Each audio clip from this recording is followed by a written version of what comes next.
Hello. Hi, Marcus. Hey, Yeah, did I pronounce it Özgür. right? Özgür. Yeah. It's a little bit difficult with my U's and O with dots. It's a little bit difficult, but you're Marcus, right? Marcus Yes. Hanisch? Or Hanisch. Yeah, great. yeah, it's great. It's great to be able to come together in these difficult times. At least the technology, which is close to your genre in a way, the technology helping us connect is cool. And still, though, we thank you giving us time on a Sunday. And hope all is good with you and beloved ones in these difficult times. Yeah. So I hope you too. How are you doing? I'm fine. I'm from the window of seeing Aegean Sea. If it brings you a little bit this water effect you seem to have in your movies, I want to say later on as well. So I'm fine, thank you. It's good we're not in a curfew, but it's also I'm not sure if we should be full curfew because of the current situations. But when this happened in my life, I already had some difficulty, some steps to go through. So I think I'm not as affected as a full-time employee who has to go to public transport every day to work. I'm working at home, so I don't feel its difficulties as much. So I am with those people who probably have to work and get still has in risky situation. I hope we don't have any much more casualties, but we do, unfortunately. And I hear Germany is also going through it in a bad way, like Turkey is. So it's really sad. Yeah, I think we started quite well, but last days were not so good, and I think from Wednesday on we have lockdown, Oh, so most of the so shops are closed then. you're in a So we will. lockdown. Okay, we are just for the weekend. Yeah, For no, the we moment. we are already in lockdown Oh, for the whole November. So all bars and restaurants and stuff is okay. closed only for takeaway. Mhm. And now they want to close all the shops to prevent also the Christmas shopping is Yeah. yeah. Yeah. So Hope now it's all people for good. will pardon? Hope it's all for our good in the end. I said Yes, I this hope so too. difficulty. Mhm. Yes, yes, yeah. So we're here to talk about your unique film, Q, Ghostly Remote Effect, which we're delighted to have in our official selection in Uşak Film Festival 2020. And we're actually honored that you sent your such a movie to us because it's very unique. So we're really thankful for that. And actually, as a start, I will have to talk about me a little bit because I am here that I volunteered for this movie and I'm talking to you. And everybody has a different relationship with movies and their personal, which is usually a good thing, but sometimes maybe not. So I'm a writer and a wildlife biologist, and I also sometimes write poetry.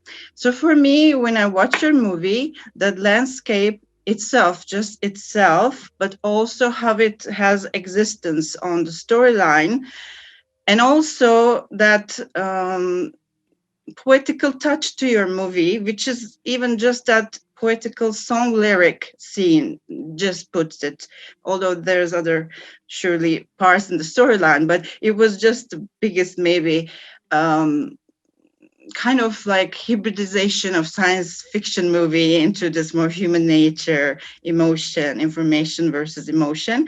So I was really touched by it because I also think wildlife itself is a prompter for creating artwork, but also kind of a bridge between art and science, like as this is already there and we should use it more, kind of something. So I'm always excited to see some people use wildlife in their stories, whether it's a visual story or it's other.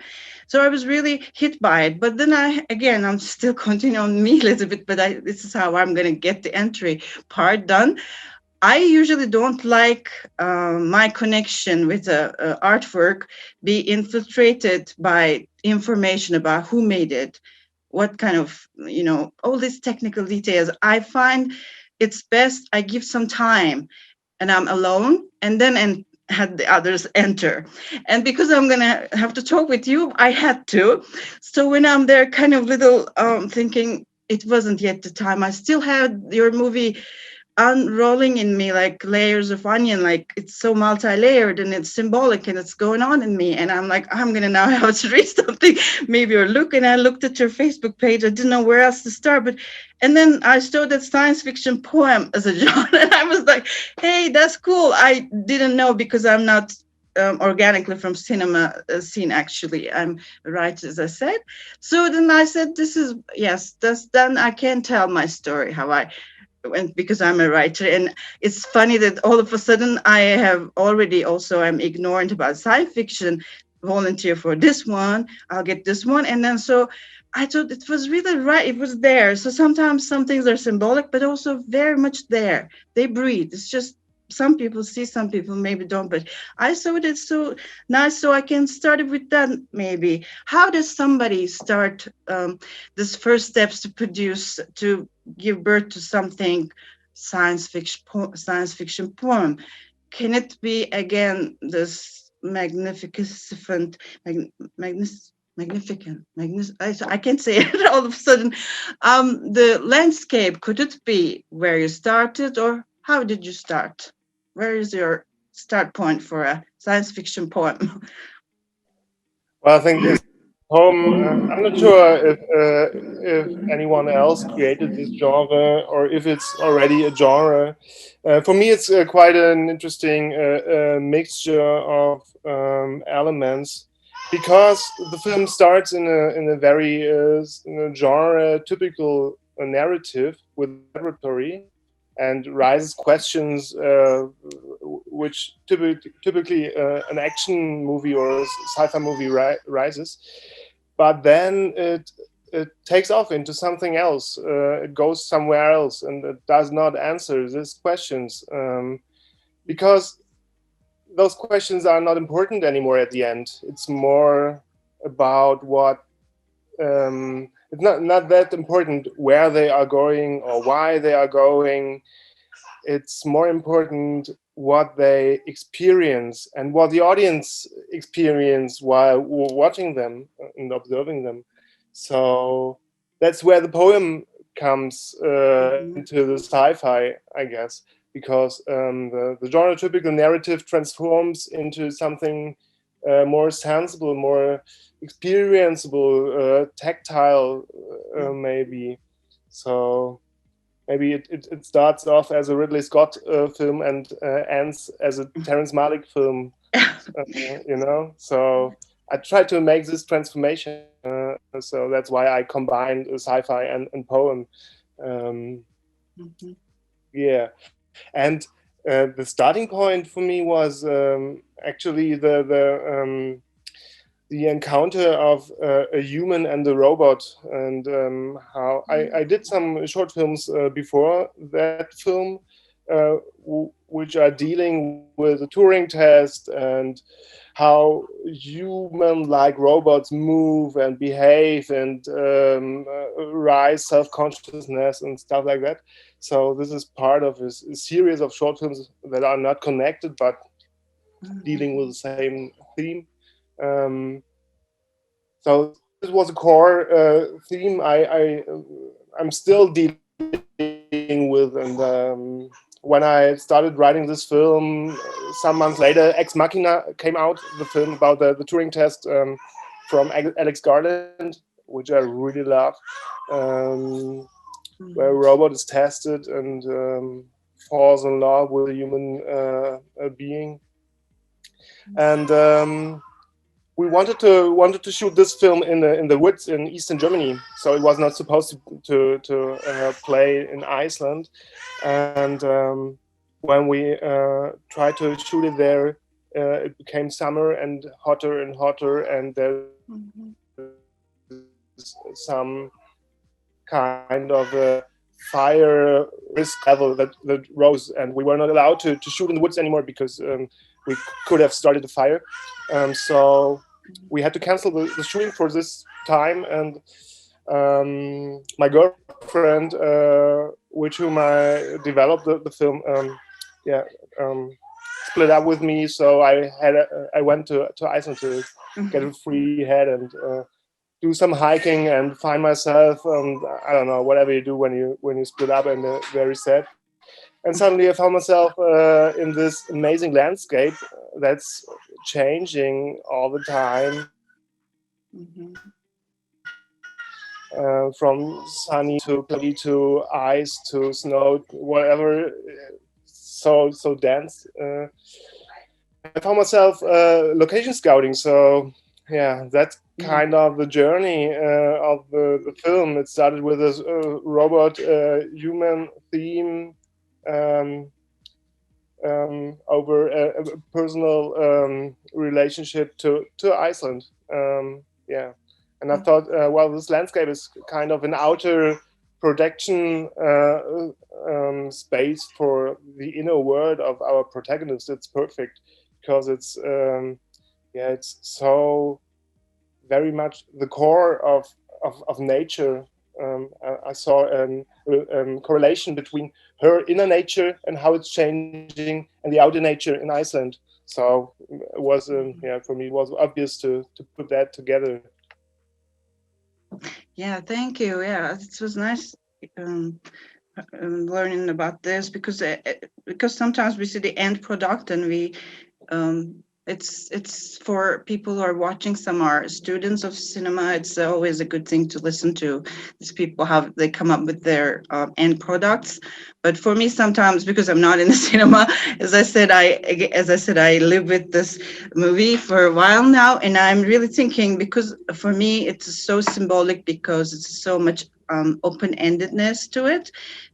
Before, we don't know so much about their before, we don't know so much about their after, how the movie actually ends, and also this multi-layered, because it's like about communication with somebody to the nature, but also between one another, and maybe vulnerability, what remoteness do some to us. And there's so many things, so it's so many in my head actually, but I want to kind of have a pathway to approach you with another question. So this is, I'm going to ask, still though, when I watch it, I kind of presume others might have seen it as well, that there is actually, as if there's a dystopic storyline to it too. But as cautiously, I'm saying it's so multi-layered. So for me, it's not like just this, but I am trying to say that it kind of breeds in a heavy and little bit maybe obviousness, because of some of the attributes that make a cinema film. So it's as if like there is a dystopic storyline, and I kind of thought it because maybe maybe beginning, but maybe a beginning on a new planet. Who knows? Kind of, I felt, and then it's also the same within this fabric, as if it could also be the end, because already the team says we will make it. That means there's a risk of not making it. That could be an end.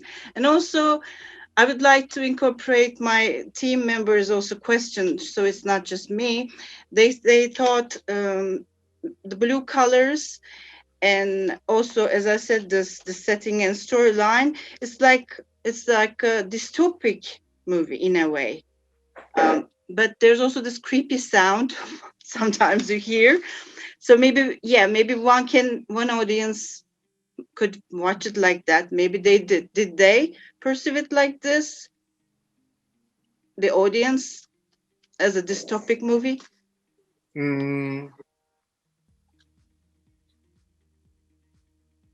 Interesting question.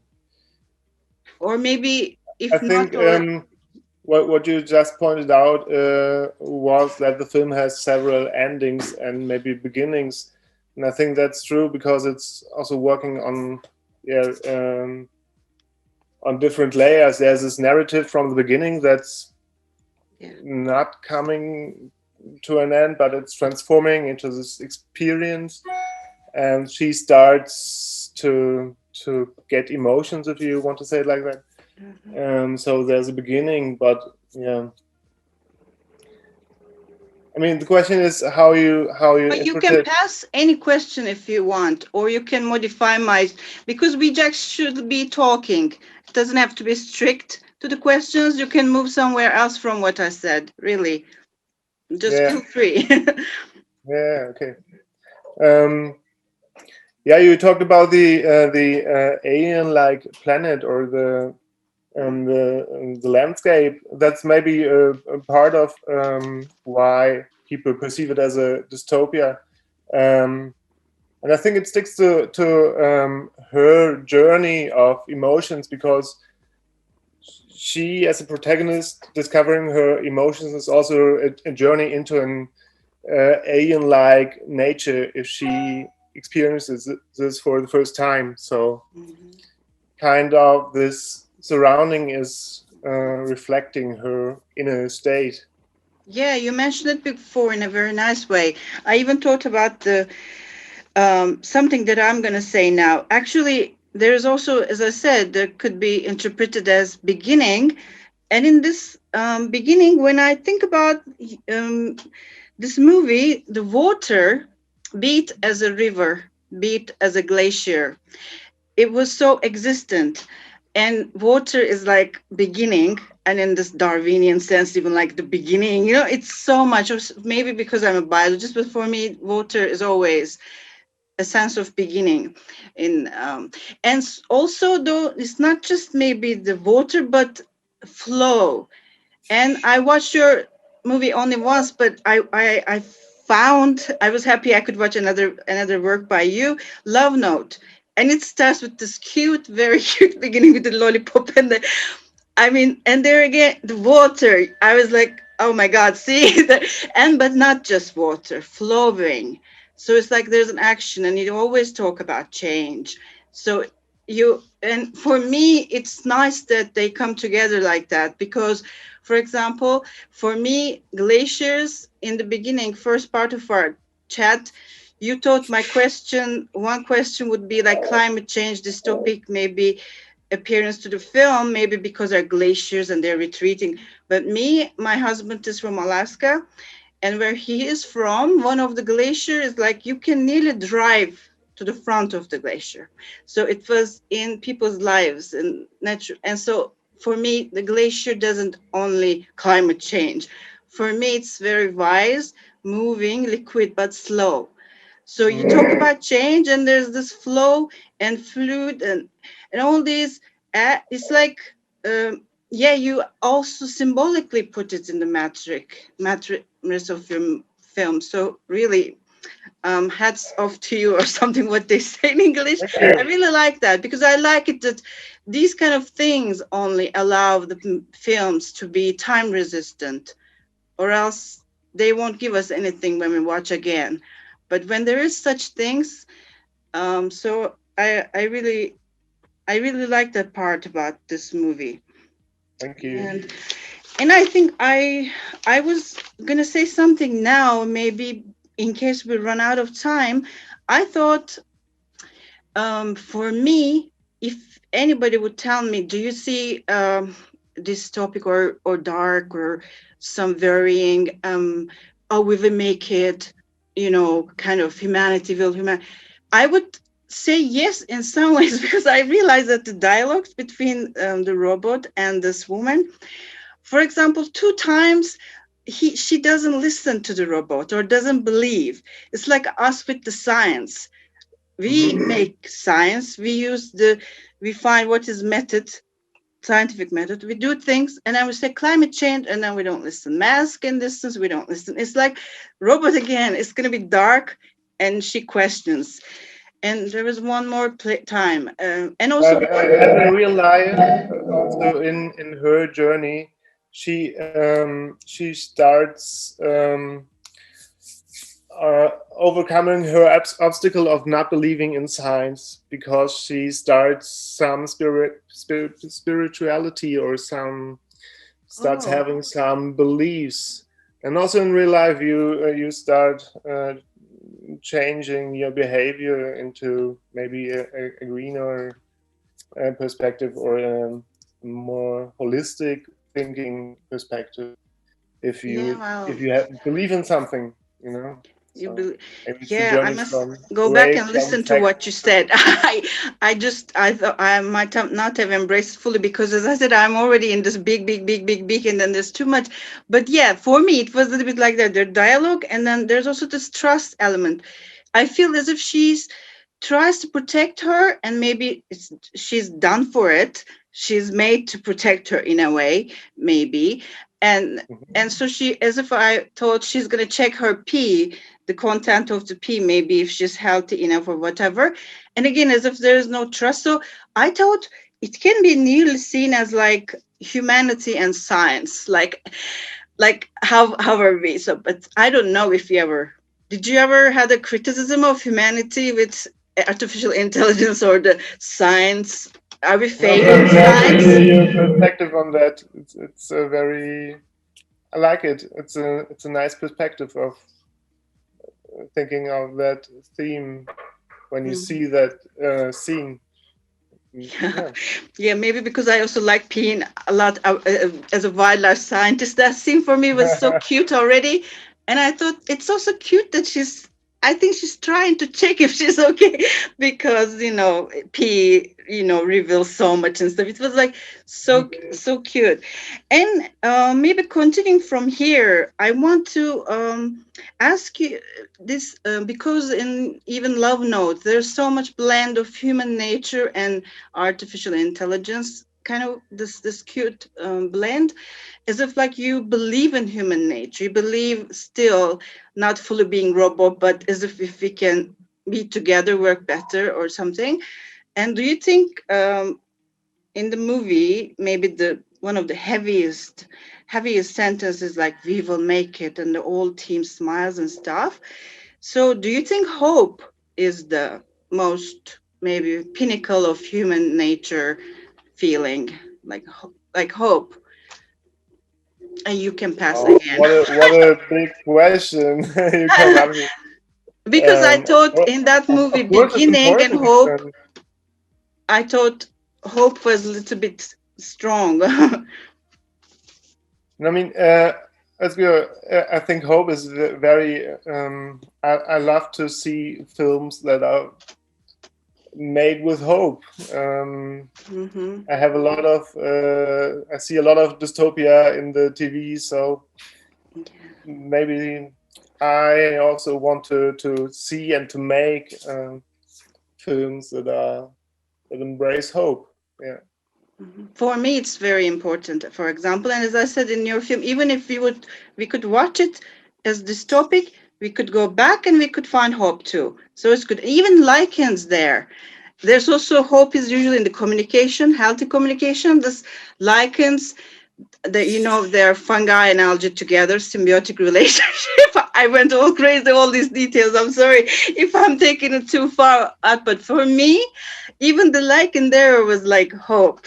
Like it was so cute. So I really liked it. But I think it was still good though that my maybe the more camera more cinema um, friend says that blue colors and stuff.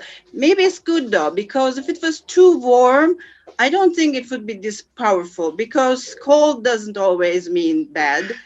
And it is a good that it kind of roots us in a good way. And for me, it didn't just tell me a bad or ending. So, but I really liked still those colors. I think it was cool. I don't know. And I also don't. it's nice. Also it's a nice contrast. If you have a lot of cold in the picture, you can see the small warm better. Yeah, yeah, and as I said, I think sometimes emotions in cinema, in any art form, sometimes they just use too intensely, and we get lost in it a little bit. It's nearly that blue or gray or Little Rain, it just roots still. It's still good in my way of getting it. I really liked it. And I want to also say that just maybe I don't have too much. I don't know. I really enjoy talking about this movie, but I also want to say that you asked me what I think about the end. I want to answer your question, in an email. See, I like it, first of all, that it is open.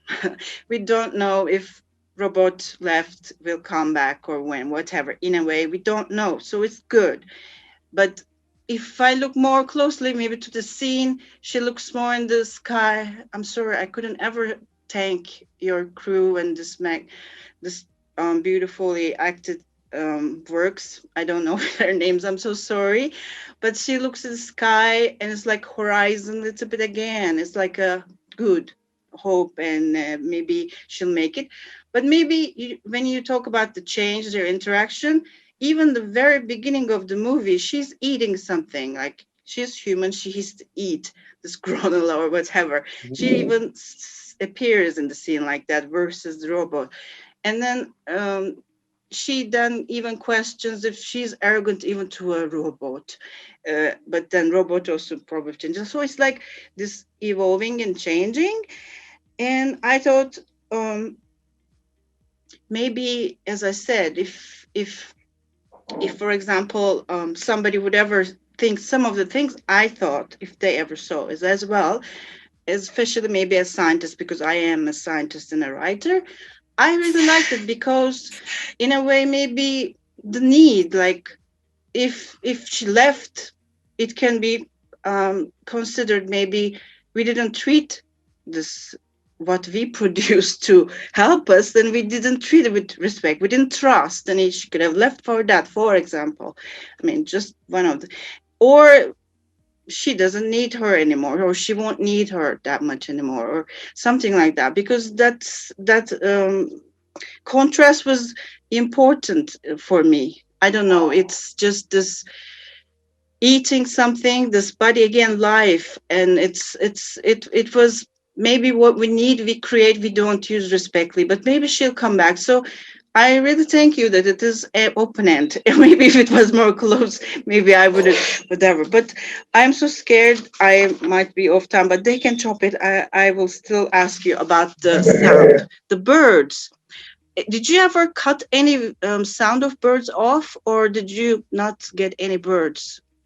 Because I usually in the cinema hear birds because I'm a bird watcher too, like especially swifts.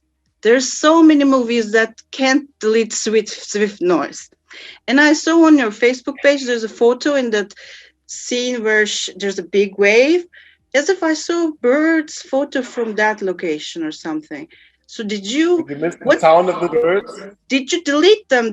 What did you want to do with the sound of the movie? That is my last question. Actually, I don't think we removed a lot of birds. We didn't hear them that well Oh, on our sound okay. layer.